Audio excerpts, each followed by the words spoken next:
Selamat datang di Gampung Durian kawan, Gampung yang masuk ke dalam wilayah program Kampung Iklim.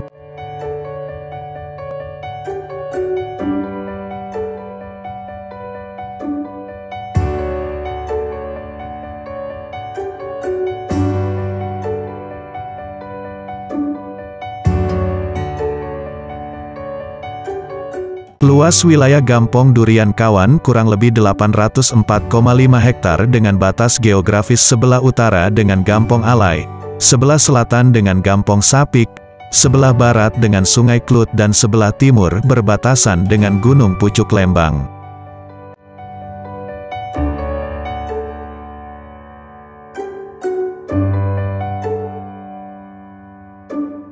Memiliki penduduk 1.776 jiwa yang terbagi ke dalam 5 dusun, yaitu, Dusun Masjid, Dusun Punti, Dusun Sawah, Dusun Tanah Munggu, dan Dusun Labah Rambung.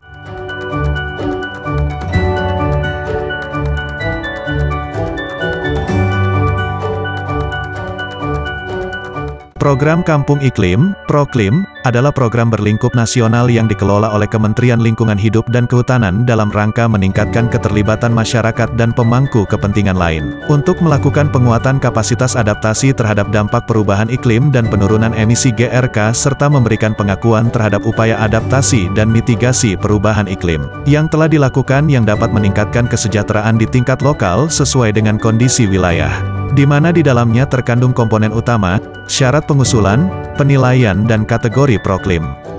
Dalam peraturan menteri tersebut juga disinggung bahwa Proklim dapat dikembangkan dan dilaksanakan pada wilayah administratif paling rendah setingkat RW, atau dusun dan paling tinggi setingkat kelurahan atau desa.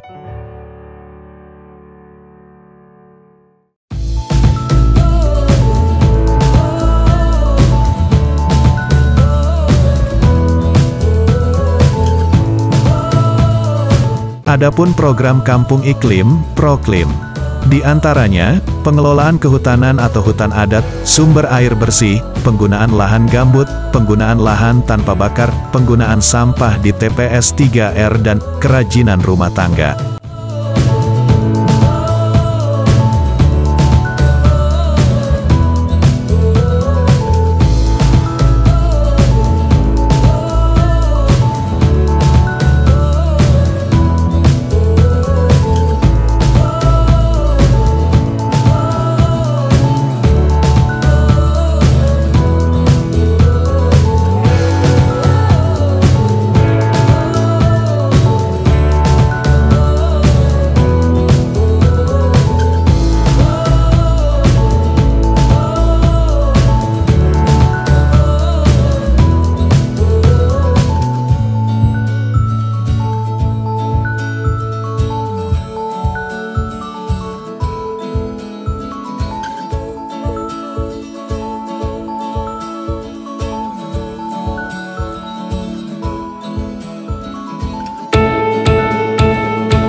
Komponen utama Proklim adalah adaptasi dan mitigasi, di mana masing-masing komponen memiliki kegiatan seperti di bawah ini. Adaptasi mencakup pengendalian kekeringan, banjir dan longsor, peningkatan ketahanan pangan, penanganan atau antisipasi kenaikan air laut, intrusi air laut, abrasi, ablasi atau erosi akibat angin, gelombang tinggi dan pengendalian penyakit terkait iklim. Mitigasi mencakup pengelolaan sampah, limbah padat dan cair, penggunaan energi baru terbarukan dan konservasi energi, budidaya pertanian rendah emisi GRK, peningkatan tutupan vegetasi, pencegahan dan penanggulangan kebakaran hutan dan lahan.